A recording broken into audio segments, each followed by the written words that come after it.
Sigamos con nuestro equipo Jersey Square y veamos lo que hicieron en las relaciones con los clientes. Es importante recordar que cuando empezaron, las relaciones con los clientes eran anuncios en buscadores, redes sociales y promociones en el estadio, y no tenía nada de malo. Sin embargo, descubrieron que en realidad solo tenían la parte de captación de clientes, es decir, la parte de las relaciones con los clientes que se refería a captarlo. Pero nosotros queremos que los equipos descubran lo que pueden hacer para conservar a los clientes a largo plazo, y también lo que van a hacer para aumentarlos en los 2 próximos años. Os pedimos que penséis en captar, conservar o afianzar y aumentar. Jersey Square salió de la oficina, hizo esto y lo hizo muy bien.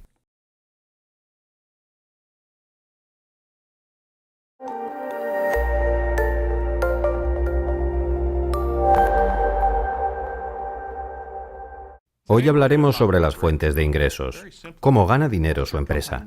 En las últimas lecciones hemos hablado de la propuesta de valor, segmentos de mercado, canales de distribución, relaciones con los clientes, captar, afianzar e incrementar clientes. Pero hoy hablaremos de las fuentes de ingresos.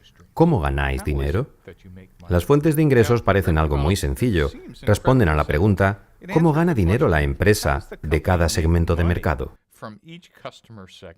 Solemos confundir a menudo la diferencia entre una fuente de ingresos y la fijación de precios, es decir, los dólares que cobraríamos por el producto, lo que es un error muy común. Lo primero que debemos saber es cuál es el valor por el que está pagando el cliente, lo que nos llevará a descubrir cuál es nuestra fuente de ingresos. Esta es nuestra estrategia. Después viene la fijación de precios, es decir, ¿qué táctica usamos? Por tanto, lo que trataremos de averiguar es, primero, nuestra estrategia, es decir, las fuentes de ingresos, y segundo, nuestra táctica, esto es, la fijación de precios. Y juntas hacen referencia a la forma en que una empresa gana dinero de cada segmento de mercado.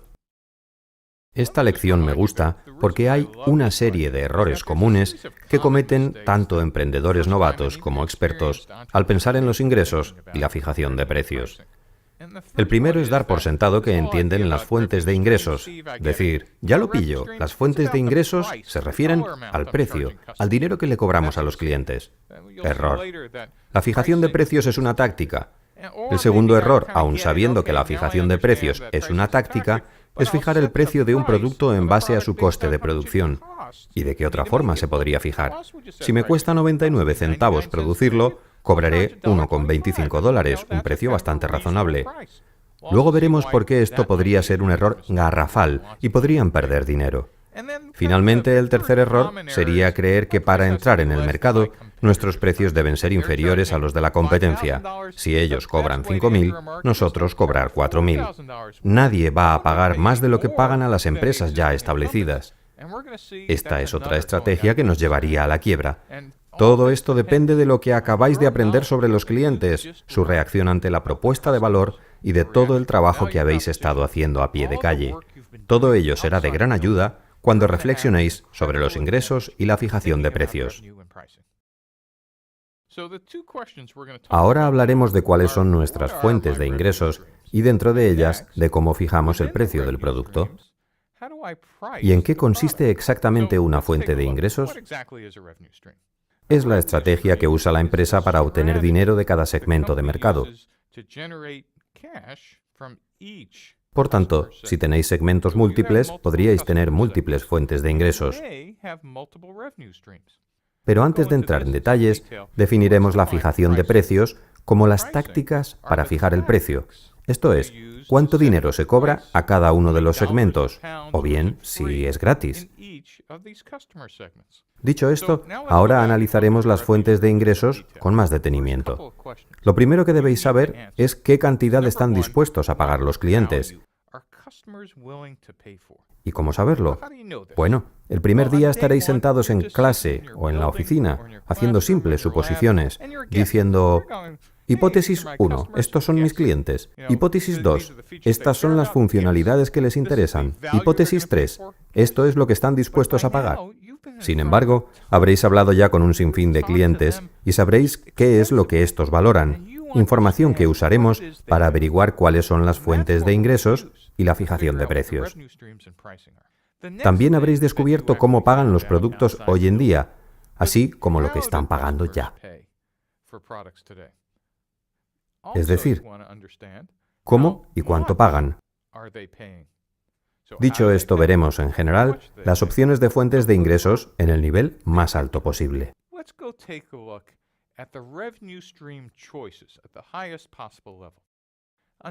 Otro tipo de venta es una venta de activos propiamente dicha, la venta directa, es decir, vender la titularidad del derecho sobre un producto físico.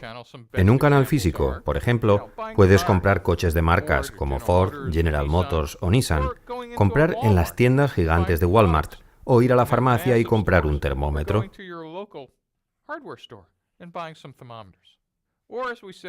O bien podría haber una estrategia de cuota por uso, proporcional al uso del servicio.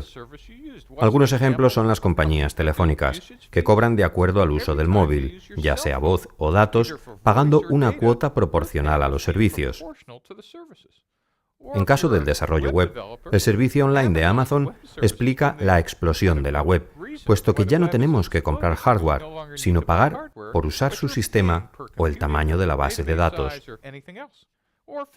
En FedEx, ahora se paga por cada sobre o paquete que se envía. Un último ejemplo, la energía eléctrica que se suele medir con un contador y pagar según el consumo. Con las empresas de energía solar, esto cambia, y mientras que la energía es gratuita, su modelo de negocio se basa directamente en la venta de paneles. Con las cuotas por suscripción, en lugar de pagar por el uso, se paga una tarifa plana al mes por el acceso continuo al servicio.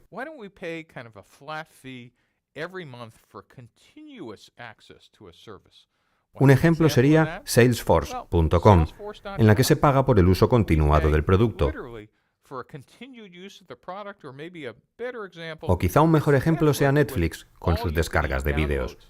Para ver un sinfín de películas hay que pagar una tarifa plana de suscripción. Hay otros modelos de ingresos, como el alquiler. Y en mi opinión el mejor ejemplo es Ched, en el negocio de los libros, con el que ahora podemos alquilar libros de manera temporal.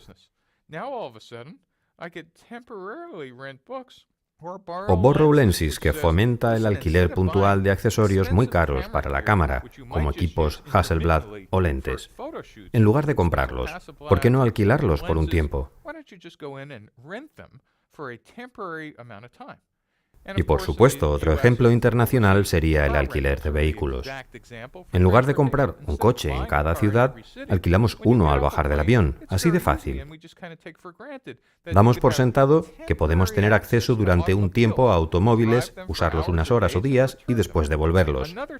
Otro ejemplo son las licencias. Se paga una tarifa por el uso de propiedad intelectual. ¿Algún ejemplo de uso de la propiedad intelectual?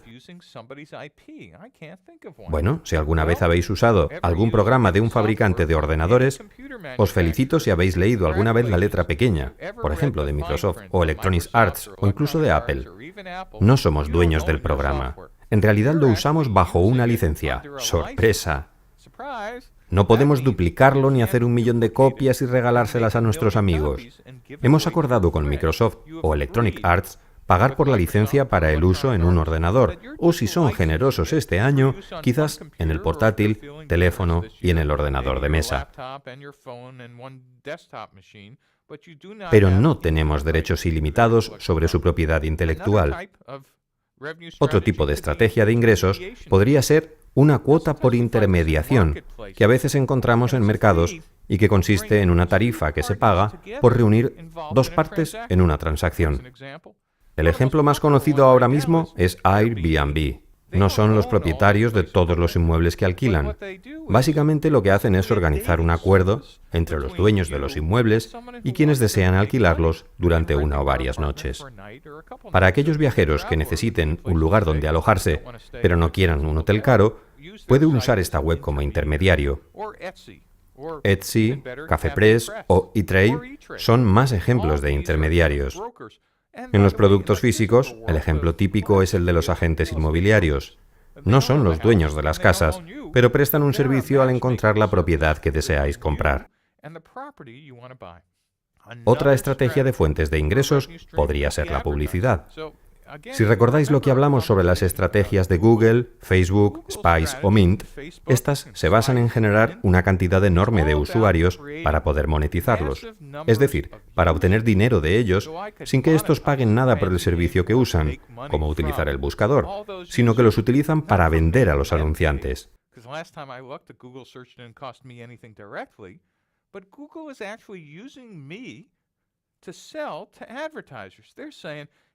Google dice, hey, si queréis ver a gente como Steve, lo único que tenéis que hacer es pagarnos por acceder a estos grupos de personas. Además, podemos segmentarlos por palabras y campos de interés. En resumen, las fuentes de ingresos se podrían considerar un grupo de posibles estrategias, y dentro de ellas podríamos encontrar diferentes estrategias de fijación de precios. Lo repetiré. Hemos hablado de las fuentes de ingresos, pero si lo pensáis, no de cuánto cobrar. Hemos hablado de las posibles formas de cobrar, licencias, intermediarios, venta directa, pero ¿y de la fijación de precios en sí misma? ¿Cómo fijamos los precios? Veamos. La fijación de precios viene a ser una táctica. Lo primero es averiguar qué fuente de ingresos vais a usar para el segmento de mercado. Existen dos clases de precio.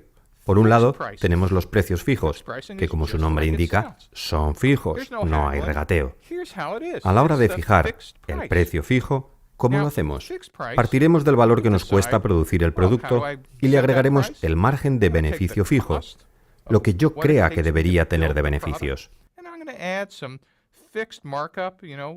Es muy sencillo. Es el coste más el margen, lo que da como resultado el precio mínimo de mercado. Pero quizás podríamos saber algo que la competencia no sepa, ya que hemos hablado con estos clientes durante semanas o meses y sé que ellos en realidad valoran más nuestras funcionalidades y propuesta de valor que las de la competencia. En un mercado existente, puede que sepamos algo que nadie más sabe. ¿Cuánto valoran los clientes lo que vamos a ofrecerles? Por tanto, en lugar de fijar el precio en base al coste, podemos hacerlo en base a segmentos específicos o a las funcionalidades que sabemos que necesitan.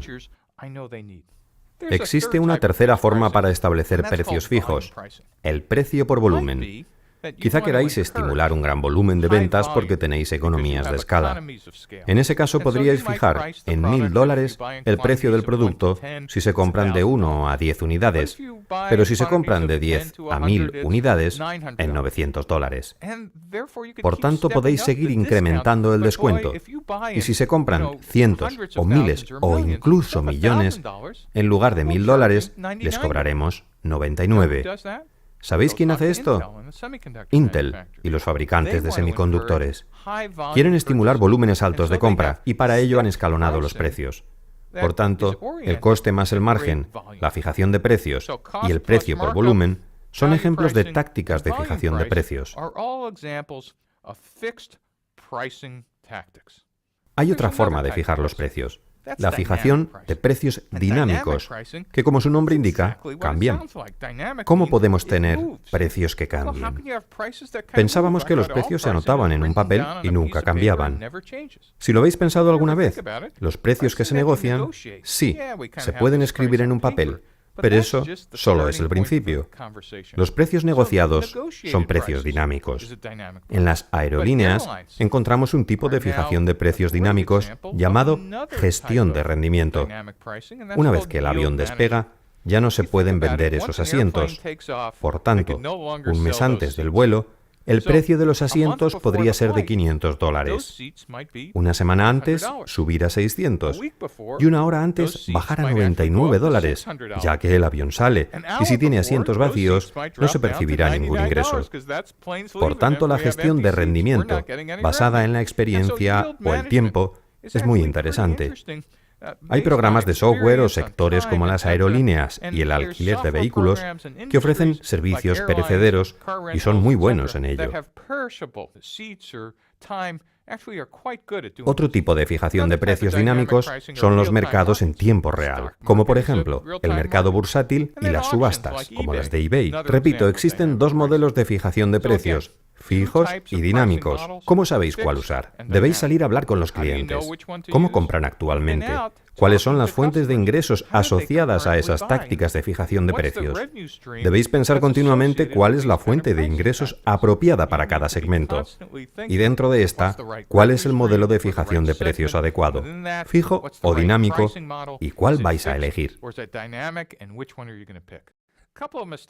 Recordemos algunos de los errores comunes en cuanto a las tácticas. Por ejemplo, fijar el precio en función del coste el primer día, como hacen muchas startups. Sabemos cuánto nos cuesta elaborar el producto. Solo tenemos que añadir el margen de beneficio, que es un beneficio, y ya tenemos el precio. No parece tan difícil. Bien, esta forma de fijar los precios no es estratégica. Podéis plantaros aquí, pero hay más opciones. No debéis pensar únicamente en la economía interna de la empresa, sino en la información que tenéis del cliente. Sí, fijar los precios en función del coste puede ser el punto de partida, pero estamos perdiendo la oportunidad de ganar mucho dinero.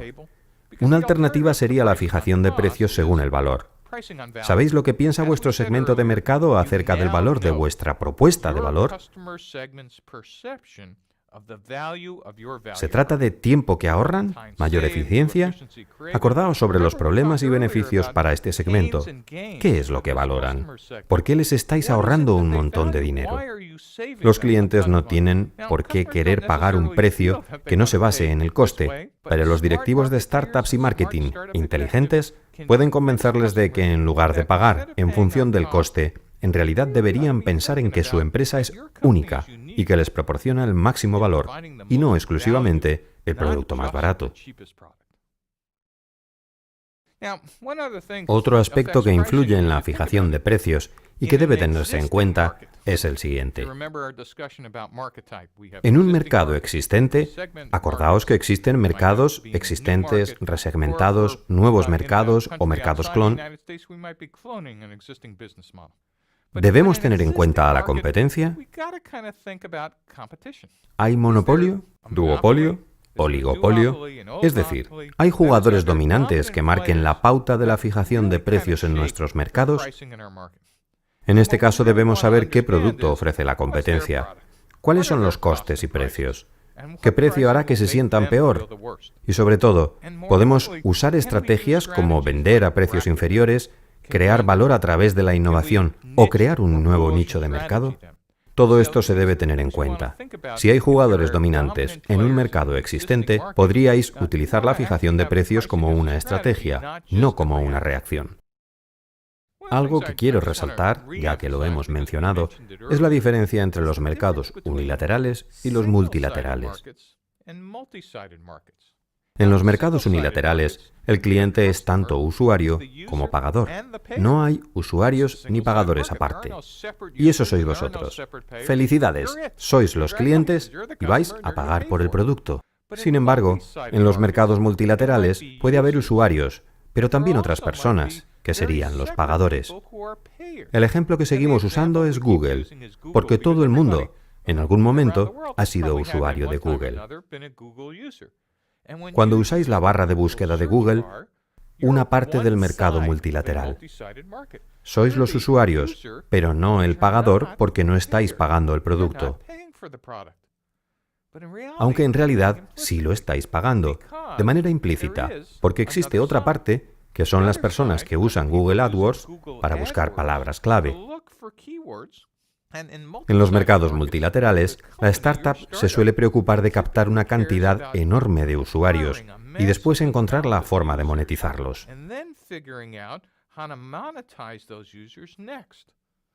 Google pasó de millones a decenas de millones de usuarios, y el empleo de las palabras clave vino después. Dependiendo de sus inversores, esta podría ser vuestra estrategia. Yo suelo preferir buscar a los pagadores lo antes posible, pero bueno, eso es algo que quizá queráis consultar a vuestros inversores. ¿Captamos primero a muchos usuarios y ya después vendrán los ingresos? ¿O queremos buscar las dos partes del mercado al mismo tiempo? En el caso de un canal físico, mi consejo es que consideréis los usuarios y los pagadores al mismo tiempo. Si vuestro negocio se basa en la publicidad, algunas de las tácticas son cómo llegar a 10 millones de usuarios al mes, cómo convertirse en uno de los 5 sitios web más populares y cuánto pagan en realidad los pagadores. Si esperáis 2 años para averiguarlo, quizá hayáis captado 10 millones de usuarios equivocados. Por tanto, vuestra labor no consiste exclusivamente en hablar con los usuarios en un mercado multilateral, sino salir a la calle y hablar también con los pagadores, porque tenéis una hipótesis importante, que es: ¿cuánto pagarán estos pagadores por los usuarios que creéis estar captando? ¿Sabéis qué?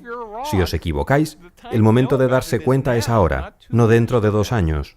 No pasa nada por equivocarse, porque las startups se basan en hipótesis, y es muy fácil caer en la trampa y emocionarse diciendo: si captamos todos estos usuarios, seguro nos pagarán mucho dinero. Pero en cuanto salimos a la calle, eso que parece tan obvio, quizá en realidad no sea así. Por tanto, trataremos de conseguir los datos lo antes posible, y luego iterar y pivotar. No os preocupéis si os equivocasteis con vuestras hipótesis en el modelo de ingresos. Es mejor saberlo antes de empezar a gastar fondos y de desarrollar gran parte de la propuesta de valor en torno a un modelo erróneo. Hay otras empresas que desean empezar por los ingresos, como las empresas de hardware, aunque no todas, y las empresas web.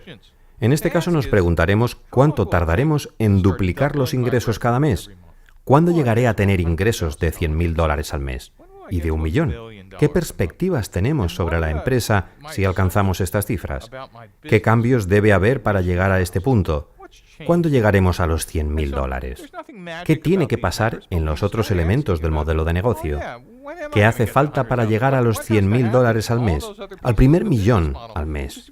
Después de haber trabajado profundamente la propuesta de valor, los segmentos de mercado, su captación y activación y el canal de distribución, alcanzar esas cifras es una sensación increíble para una startup. Lo último que me gustaría mencionar, y que en realidad corresponde a esta lección, es el efecto que tiene el tipo de mercado en los ingresos. Esto es muy interesante. ¿Habéis oído hablar de algo llamado la L invertida? Se trata de un tipo de curva con la forma del dibujo. Este tipo de curva en realidad representa a las startups en un nuevo mercado. ¿Y por qué? Si lo pensáis, en un nuevo mercado, el primer año no se tiene clientes, con lo cual los ingresos son prácticamente planos. El segundo año puede seguir siéndolo, al igual que el tercer año. Sin embargo, el cuarto, algo del mercado cambia. Puede haber un punto de inflexión a partir del cual la curva se vuelva exponencial y las ventas se disparen. ¿Y qué ha sucedido?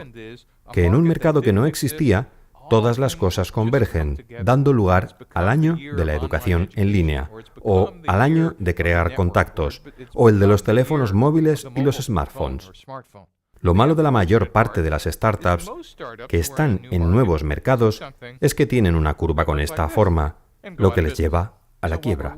Por tanto, esperamos poder influir e incidir en este punto de inflexión mediante nuestras estrategias de clientes, propuestas de valor y las estrategias para captar, fidelizar e incrementar clientes. Pero lo principal es conseguir todo el dinero posible, porque en un nuevo mercado casi ninguna startup puede incidir en la difusión de la innovación por sí sola. Deben pasar otras cosas. Esta pequeña elevación en el primer año representa la falacia de los nuevos mercados, porque en casi todos los nuevos mercados podéis encontrar gente loca como vosotros que estaría encantada de comprar el producto para su laboratorio o para su casa. Estos pioneros quieren uno. Entonces, los fundadores de las startups creen que la curva va a tener esta forma, por lo que empiezan a escalar las ventas y el marketing, y a gastar. Y después colapsan de nuevo, porque en realidad no era una señal de los clientes comunes, sino de los pioneros. Por tanto, debéis llevar cuidado con la forma de la curva de ventas. Por otra parte, lo que tenemos en un mercado existente, recordad que en este tipo de mercado hay clientes y competidores, es un producto con un mejor rendimiento en ejes que han definido los clientes.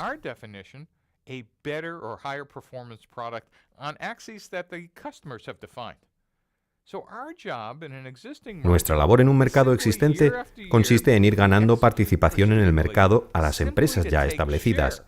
Sería nuestra curva de ventas la que veis ahora, una curva que gana participación. Finalmente, en un mercado resegmentado, la curva sería una especie de híbrido entre la de un mercado nuevo y la de uno existente, obteniendo ingresos de los mercados existentes los primeros días del primer año, del segundo, del tercero. Es decir, la gente pensaría que sois un buen sustituto, pero no sabría cuál es el valor que os diferencia hasta que no se alcanzase el punto de inflexión en el que comprendieran que no sois solo un proveedor más, sino que sois un proveedor de bajo coste o uno que solventa mejor un conjunto de necesidades, lo que os hace únicos y especiales, despegando así los ingresos. Por tanto, debéis administrar el dinero, aunque no tanto como haríamos en un nuevo mercado, y descubrir cómo diferenciarse de las empresas ya existentes. Resumiendo, lo mejor que podéis hacer con el modelo de ingresos es empezar a trazar el diagrama. Trazaréis el esquema o diagrama tanto de vuestras fuentes de ingresos como de las estrategias de fijación de precios y escribiréis números en él. Imaginemos que esta es vuestra empresa y habéis descubierto que hay 3 segmentos de mercado: arrendatarios, propietarios e inmobiliarias. Quiero saber, si esto es suscripción, cuál es la fuente de ingresos que tenéis en cada uno de estos segmentos y cuáles son las tácticas de fijación de precios. Y después, cómo conseguís dinero y qué es lo que proveéis. Entonces podréis ver cómo las fuentes de ingresos y la fijación de precios van de atrás hacia adelante. Creo que si lo dibujáis os resultará más fácil entender. Y no os preocupéis, el primer día empezaréis a dibujar y os daréis cuenta de que no lo entendéis. Bien, esto es una señal. Es el momento de que salgáis a la calle otra vez. Habléis con más gente y os preguntéis, ¿cómo voy a ganar dinero con esto si ni siquiera lo sé explicar? Ahora veremos qué pensaron al respecto y qué hicieron los chicos de Jersey Square. Como sabían que a su arquetipo le interesaba tanto el alquiler como la suscripción, dijeron, un modelo particular podría ser la suscripción anual, que es una estrategia. Y aquí está la táctica. A $199 al año, lo que incluiría las mejores camisetas auténticas, envío gratuito y devolver una camiseta y cambiarla por otra. Podríamos ofrecerles un precio anual, o bien uno mensual, lo que costaría más e incluiría exactamente las mismas funcionalidades, pero no les comprometería a un periodo de tiempo tan largo. Luego descubrieron que había otro arquetipo, otro segmento de mercado, que eran los usuarios ocasionales. Estas personas únicamente querían alquilar la camiseta una semana para ponérsela una sola vez para un partido determinado. En este caso se ofrece una camiseta de primera y el envío gratuito. Además, si se devuelve la camiseta en una semana, no se la cobran. Se tratan de un alquiler.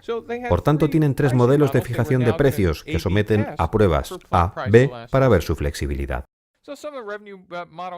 Algunas de las preguntas sobre el modelo de ingresos son: ¿por qué producto pagan mis clientes? ¿Cuánto pagan? ¿Qué ocurre cuando conocen mi empresa y mis productos? ¿Pueden pagarlo? De hecho, todo el que ve un Ferrari podría decir, me encantaría pagar por eso, pero mi pareja no me dejaría. O simplemente no tengo el dinero. Es decir, el mercado total disponible de usuarios potenciales cubre vuestras necesidades de ingresos.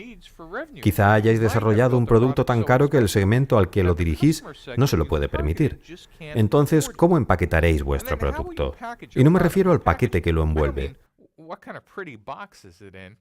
Otro error que cometen las startups, especialmente las startups de ingeniería, es incluir todas las funcionalidades posibles en el primer producto, sin pensar que quizás se podría desfragmentar el producto, es decir, separar las partes y ofrecerlas como productos complementarios o adicionales, o productos independientes.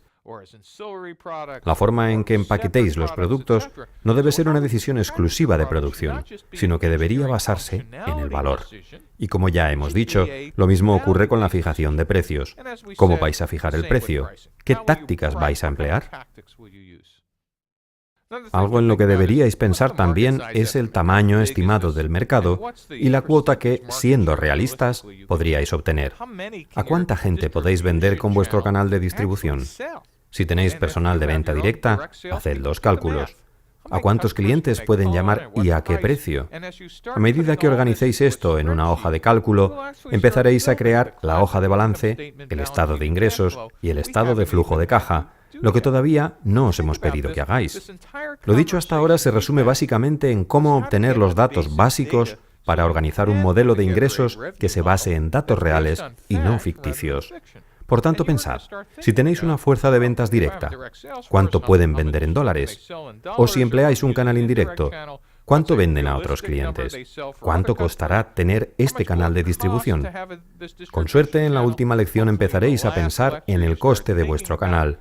¿Cuántas activaciones de clientes habrá? ¿Cuánto costará atraer a los clientes a mi almacén físico o a mi página web?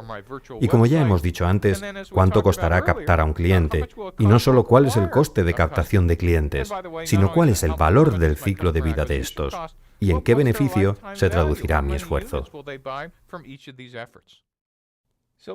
Veamos qué han hecho los chicos de Jersey Square para averiguar sus fuentes de ingresos. Es decir, cuánto está dispuesto a pagar cada segmento y cómo les gustaría pagar esta cantidad. Entonces, lo que descubrieron, como vimos anteriormente, es que tienen dos segmentos de mercado: los dueños de camisetas deportivas y los que asisten a un solo partido. Y como os imaginaréis, a estos últimos les gustaría pagar alquiler, es decir, alquilar una camiseta de Jersey Square para usarla una sola vez. Pero a los que ya tienen camisetas les gusta la idea de una suscripción anual. Cuando salieron a la calle y hablaron con suficientes clientes, los chicos de Jersey Square se dieron cuenta de que aquellos que ya tenían camisetas estarían dispuestos a pagar $200 al año por tener una camiseta limpia y preparada para cada partido. Todavía no tenían claro, en su proceso de descubrimiento de clientes, cuánto pagarían los asistentes a un solo partido, pero tenían la intención de hablar con más clientes y completar esos datos.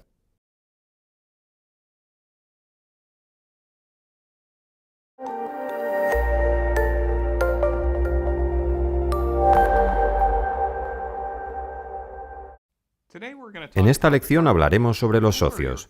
¿Quiénes son vuestros proveedores y socios clave? Ya hemos hablado de las propuestas de valor, los segmentos de mercado, los canales de distribución, las relaciones con los clientes y las fuentes de ingresos. Ahora vamos a hablar sobre nuestros socios. Los socios son otras empresas que os proporcionan recursos. Pueden ser socios o proveedores, pero en cualquier caso son necesarios para que vuestro modelo de negocio funcione. Os pueden proporcionar recursos, actividades y otras cosas que sean fundamentales para que vuestra empresa tenga éxito. Lo que debéis saber es qué tipos de relaciones o asociaciones debéis establecer con ellos. Alianzas estratégicas entre empresas no competidoras, empresas conjuntas, coopetición. ¿Qué vais a hacer vosotros? ¿Qué van a hacer ellos? Por tanto, en esta lección vamos a explicar las diferencias, las dificultades y los logros en cada una de ellas. ¿Qué define a un socio? Esto tiene que ser una vía en dos sentidos. Un sentido sería la economía compartida. Tanto vosotros como vuestros socios debéis obtener algo de la asociación. Por tanto, debéis conocer las ventajas que tiene para vuestros socios. Un error típico de las startups es que sabéis por qué los necesitáis, pero no por qué ellos os necesitan a vosotros. Os necesitan no solo para que su empresa funcione, sino porque sin vosotros su empresa podría fracasar.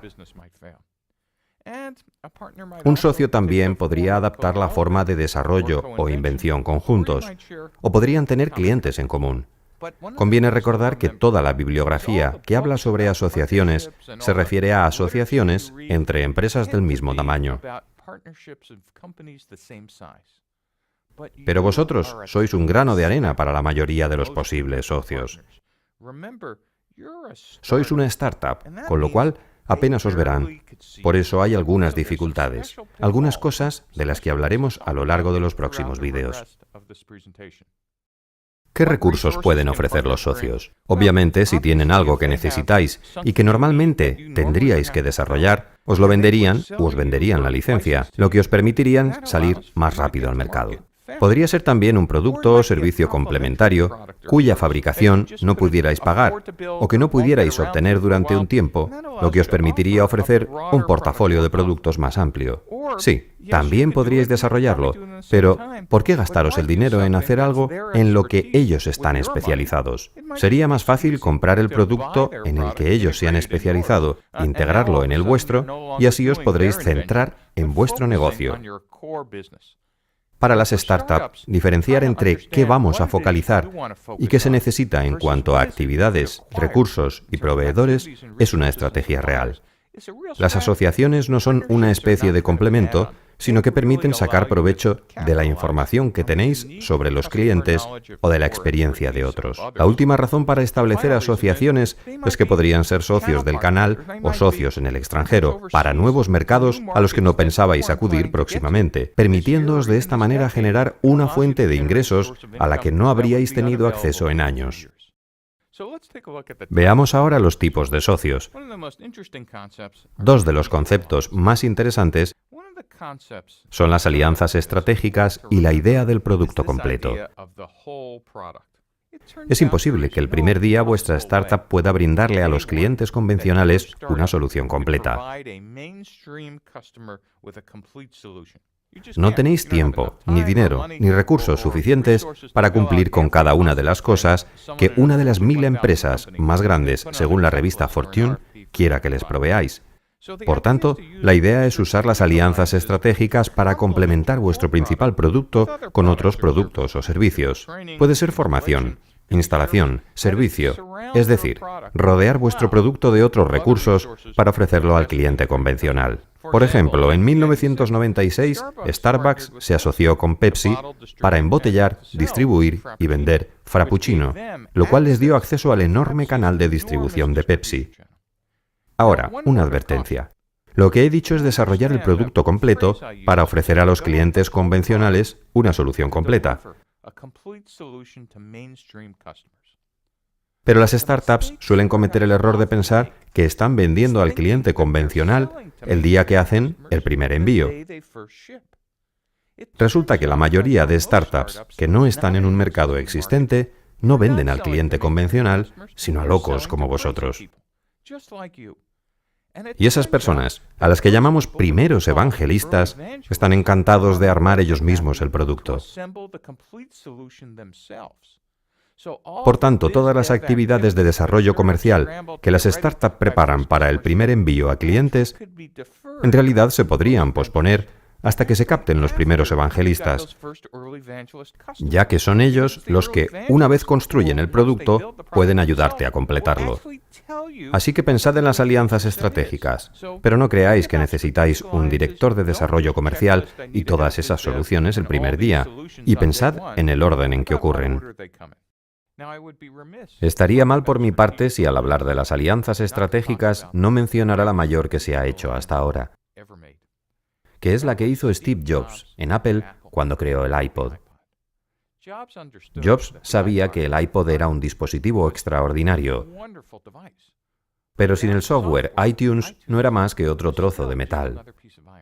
Incluso teniendo el ecosistema de hardware y software, les faltaba el contenido, la música. Durante 100 años, las compañías discográficas habían dominado estrictamente la música sin permitir que nadie más tuviera acceso. Pero hubo un momento en la historia, gracias a Napster, en el que se sintieron amenazadas, y Jobs comprendió que había una oportunidad de crear alianzas estratégicas que nadie más había logrado hacer. De hecho, el resto es historia. El iPod, el iPhone, el resurgimiento de Apple, música al alcance y en el bolsillo de miles de millones de personas. Eso es, en realidad, una alianza estratégica. El siguiente tipo de asociación podría ser el desarrollo conjunto de negocios, definido por la promoción conjunta de productos complementarios, siendo una de las empresas la principal, como ocurre con Intel. Los chips que fabricaba iban en el interior de los ordenadores, por lo que el consumidor lo único que veía era la marca del ordenador en la caja.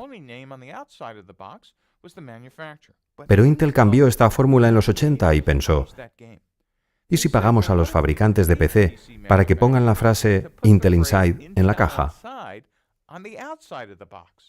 Lo que hasta entonces era una pieza desconocida en el interior del ordenador, se convirtió en una marca valiosa para el desarrollo comercial conjunto, para la promoción conjunta, al compartir costes de publicidad y programas de ventas. Las startups suelen cometer el gran error de confundir las alianzas estratégicas y asociaciones conjuntas con lo que se necesita el primer día. En un mercado existente podríais necesitarlas, pero en un mercado resegmentado o en un nuevo mercado, los primeros evangelistas no las necesitan, por lo que os debéis preguntar, ¿cuándo debo establecer asociaciones conjuntas? ¿Cuándo voy a llegar a los clientes convencionales? Recordad que la mayoría de estas asociaciones suele fracasar.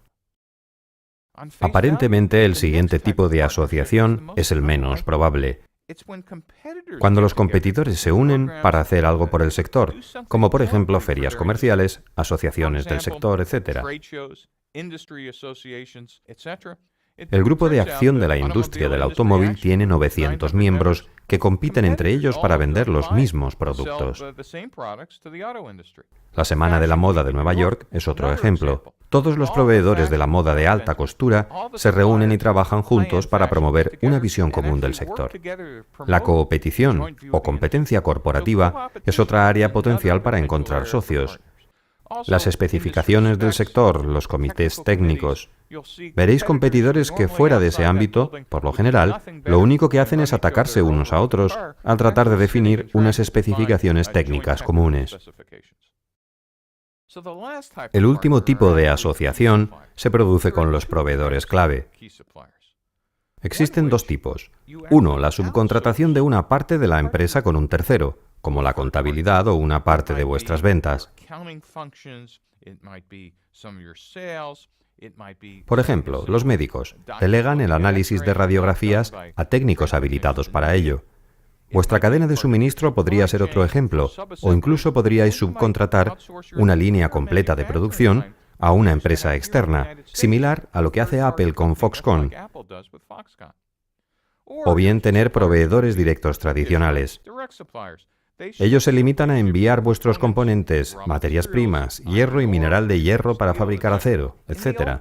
Antes no se consideraba a los proveedores como una alianza, sino como un coste de los bienes.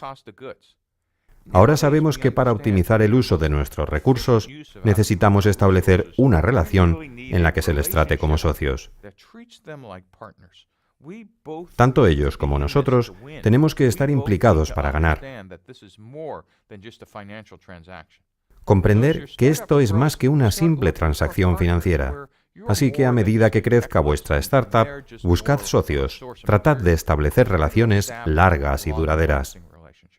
Lo de tener socios parece fantástico, pero ¿qué podría salir mal? Veamos los riesgos que entrañan las asociaciones. Todos hablan de las ventajas que tienen cuando se asocian, y de hecho las empresas grandes siempre crean alianzas. Pero ahora hablaremos de los riesgos de las alianzas con grandes empresas. Una de las alianzas más desastrosas del siglo XX y XXI ocurrió cuando Boeing estaba construyendo el modelo 787, su nuevo jet de fibra de carbono con tecnología exclusiva.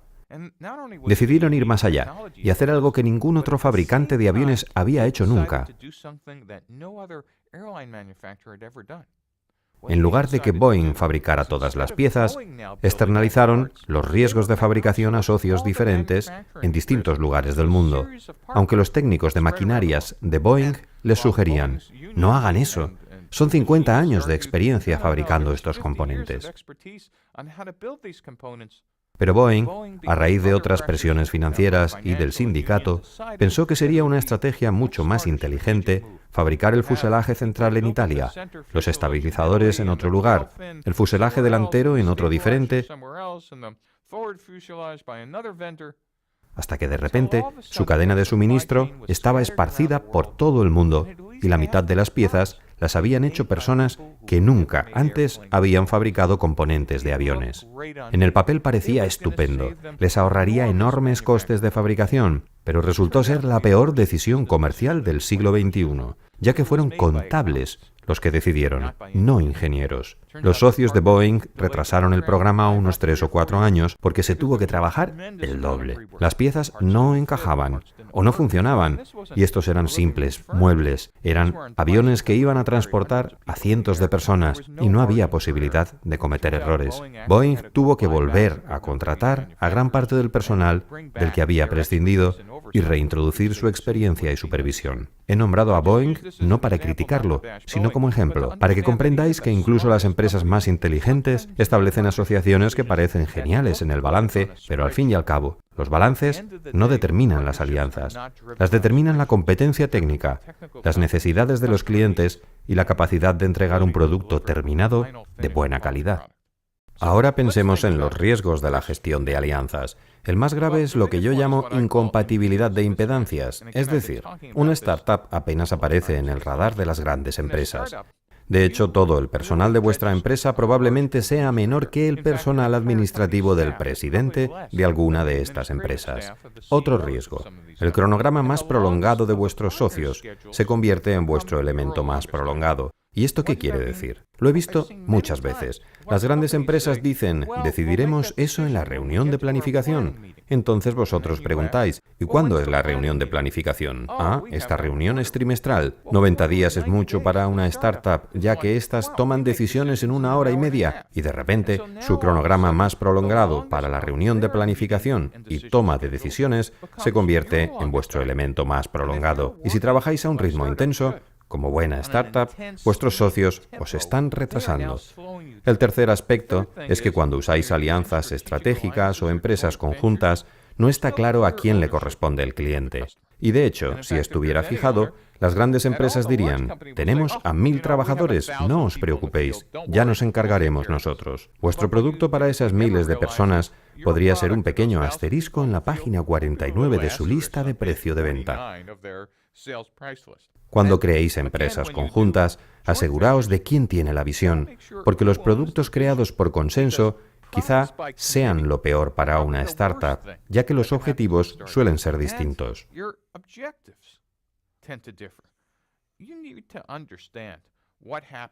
Debéis saber lo que ocurre en las grandes empresas cuando os asociáis a ellas. ¿Entrasteis porque alguien así lo creyó oportuno? ¿O erais totalmente indispensables para que su empresa triunfase? No debéis confundir que una empresa de gran nombre se interese por vosotros con un posible evento de liquidez. La mayoría de estas alianzas fracasan. No hay que olvidar que esa persona de la gran empresa con la que negociabais puede que al cabo de 15 meses ya no esté en el cargo, porque si su trabajo va bien, le ascenderán o le pasarán a otro cargo, departamento o ciudad. Entonces, esa persona que se interesa tanto por vuestra alianza ya no está. Por tanto, si no hay una lógica que lo sustente, si no hay algún beneficio real para ellos, un cambio en las asociaciones, estrategias o en el personal puede hacer quebrar vuestra empresa y ellos ni siquiera notarían la diferencia. Solo erais un juego a corto plazo para quien quiera que estuviera en el cargo, y por muy importante que fuera para vosotros, si no lo es para ellos, el trato termina, aunque haya un acuerdo. Otro tema muy importante para las startups es el de la propiedad intelectual. No tanto para las de Estados Unidos, pero sí es muy importante, por ejemplo, al negociar con China. La legislación en cuanto a propiedad intelectual, patentes o comercio no es la misma en los Estados Unidos que en China, Rusia, India u otros países en vías de desarrollo. Por lo que debéis llevar cuidado en este tipo de temas, ya que no se debe actuar de la misma manera. El último elemento. Es difícil poner fin a estos acuerdos. Pudo parecer una buena idea cuando vuestra startup estaba en apuros, pero meses después, cuando os llueven los ingresos, os dais cuenta de que les habéis dado a estas grandes empresas conjuntas o alianzas estratégicas, recursos u otras cosas que nunca hubierais dado 2 años después. Por tanto, pensemos detenidamente, ¿qué va a pasar en 2 años? Una de las mejores cosas que le podría pasar a una startup es que una gran empresa dijera, queremos invertir, hacer algo con vosotros. No queremos ser solo un proveedor o una empresa conjunta. queremos invertir dinero en vuestra compañía. Y siempre veo emprendedores que exclaman contentos: la persona X quiere invertir en nuestra empresa. ¡Qué gran idea! Claro que es una gran idea, pero os debéis remangar la camisa y considerad detenidamente qué ventajas tiene para vosotros y para ellos. Obviamente, si tenéis una empresa de base tecnológica, lo primero que querrán es tener acceso a vuestra tecnología. ¡Felicidades! Pero su objetivo no es hacer de vosotros una gran empresa, sino que la suya crezca. Debéis saber qué clase de trato están buscando. Por ejemplo, la cláusula de nación más favorecida, es decir, guardarse el derecho de tener siempre el mejor acuerdo frente a terceros. O, por ejemplo, un acuerdo de exclusividad durante un año. Todo esto suena genial desde el punto de vista del inversor, pero ¿qué hacen por mí en cuanto a la creación de mi empresa? Y siempre le doy la vuelta a esto y les digo a las grandes empresas: ¿queréis la exclusividad por un año o la cláusula de nación más favorecida? Parece que en realidad nos queréis comprar gratis, pero mi meta no es ser una subsidiaria pequeña de vuestro departamento de producción, sino crear una empresa del tamaño de la vuestra. Por eso debemos saber qué ventajas hay para ambas partes. Primero, conociendo al promotor de la idea y su motivación. Y tiene que ser alguien administrativo, no solo personal del área de tecnología. Tampoco debéis negociar con el personal de menor rango, porque sus ofertas siempre son un año de exclusividad más todo esto, algo que será magnífico para ellos, por lo que vosotros debéis estar preparados para descartar la primera opción. Si sabéis quién promueve la inversión, le podríais decir: mire, esta propuesta no nos sirve. De hecho, lo que queréis es que vendamos a vuestra competencia, porque es la única manera de que consigamos más recursos para que vosotros tengáis éxito. Podemos considerar de qué manera os podéis beneficiar, pero no podéis decidir que seamos vuestro proveedor exclusivo. Una forma de manejar esto es tratar de conseguir acuerdos de ventas, no de inversión. Es mejor que una empresa nos haga un pedido de $10 millones que entregar una participación en la empresa por la misma cantidad, porque entonces ellos también serían nuestros jefes. Otra forma sería tratar de ofrecer garantías, es decir, la posibilidad de comprar acciones según el éxito en ventas. Aunque el primer año pueda parecer estupendo que el nombre de una gran empresa aparezca junto a la vuestra, con el tiempo esto puede convertirse en una carga, a menos que genere ingresos. Las estrategias para formar alianzas son estupendas, pero no os podéis equiparar a las grandes empresas. Toda la bibliografía que trata de las alianzas rara vez habla de alianzas entre startups y grandes empresas. Son relaciones asimétricas. Los socios que necesitáis al principio para abordar a los primeros evangelistas no son los mismos que necesitaréis 2 años después para dirigiros a los clientes convencionales. Por tanto, si habéis salido a la calle, ya habréis descubierto los segmentos pioneros y entusiastas, o a las personas que dentro de dichos segmentos os comprarán los productos, aunque estén en fase preliminar o sin terminar. Descubrid lo que necesitan y ellos os enseñarán lo que los clientes convencionales necesitarán más adelante. No confundáis las asociaciones con grandes empresas con estrategias para startups. Encontrad a socios que os coloquen en una situación de ventaja y recordad que a los grandes socios no les importáis. Para vosotros son muy importantes. Pero estad alerta y comprended las ventajas que tiene la alianza para crear vuestra empresa, para que algún día sea mayor que la suya. Otra de las ventajas que tiene hablar con socios es que es parecido a salir con alguien. Cuando habléis con ellos y conozcáis los recursos o actividades que os pueden ofrecer, o la cadena de suministro que pueden desarrollar, pensad que también podrían convertirse algún día en compradores potenciales. Incluso si la relación o el acuerdo entre las dos partes no funciona, comportaos siempre bien, que pueden llegar a interesarse en participar en vuestra startup en el futuro. En este momento puede que no estéis interesados en vender, pero algún día, cuando seáis más grandes, os podrían hacer una oferta que no podáis rechazar, y comprar la casa o el coche que tanto deseabais. Entonces recordaréis lo bien que os comportasteis en las negociaciones. Las asociaciones pueden ser estratégicas, divertidas o estresantes, pero sobre todo son una parte fundamental de vuestro modelo de negocio y del lienzo. Salid y hablad con cientos de potenciales socios, y cuando lo hagáis, sabréis cómo aprovecharlo para convertir vuestra startup en una gran empresa.